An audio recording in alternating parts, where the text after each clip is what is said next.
Bonjour et bienvenue dans cet épisode du podcast un petit peu particulier, enregistré le 50e jour du confinement. Nous sommes le 5 mai 2020. Pour la postérité, je précise qu'il s'agit du confinement imposé à la population face à la pandémie du coronavirus, le Covid-19. 50 jours, c'est une marque symbolique dans cette période un petit peu particulière.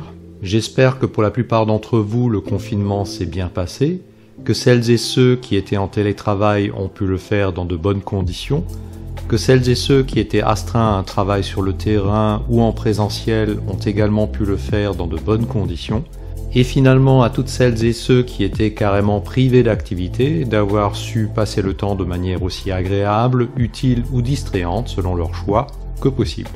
Peut-être avez-vous, comme moi, vu ou entendu les premiers témoignages de ces entreprises qui ont repris avant même le déconfinement et quelles sont les mesures qui sont mises en place pour garantir la sécurité des personnels.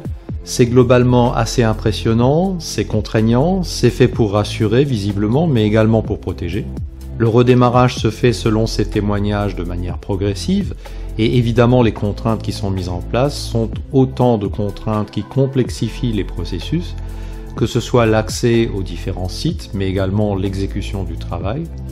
Et évidemment, on ne peut pas s'attendre à avoir les mêmes niveaux de performance qu'avant la crise sanitaire. On ne sait pas à date si c'est quelque chose qu'il va falloir maintenir de manière durable ou si c'est une période transitoire, où l'on va fonctionner dans cette espèce de mode dégradé, avant de pouvoir revenir à quelque chose de plus efficient, toujours selon les standards précédant la crise sanitaire. Si cela devait être durable, il faudrait revoir, réviser un certain nombre de pratiques, mais également de paradigmes. Je pense en particulier au paradigme Lean, puisque l'on accepterait à ce moment-là des gestes et postures, des étapes qui dans d'autres circonstances seraient vues comme des gaspillages et qui éventuellement devront être considérées comme des contraintes non négociables auxquelles il faudra non seulement s'habituer, mais les prendre en compte dans l'exécution ordinaire du travail.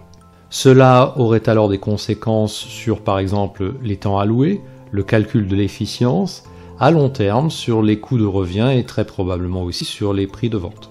Au passage, je ne peux pas m'empêcher de penser que sous prétexte de contraintes nouvelles et de relocalisation, certains prix seront augmentés alors qu'il n'y aura pas de justification opérationnelle.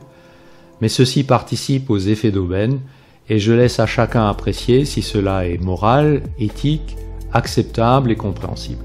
Dans cette période où l'on n'est plus détaché pour l'instant encore du travail qu'on a connu avant entre guillemets, je vous invite également à mener une réflexion prospective sur vos compétences, sur vos forces et vos faiblesses, parce que sans vouloir jouer les oiseaux de mauvais augure, il y a quand même de fortes probabilités que des licenciements relativement massifs se profilent, et il vaut mieux être préparé à l'éventualité d'un changement de carrière, pas nécessairement désiré.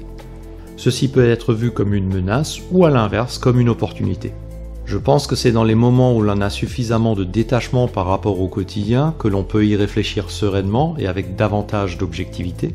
S'il n'y a pas de perspective aussi sombre à l'horizon, vous pouvez aussi vous interroger, si cela n'est pas déjà fait, sur vos résolutions d'après-confinement.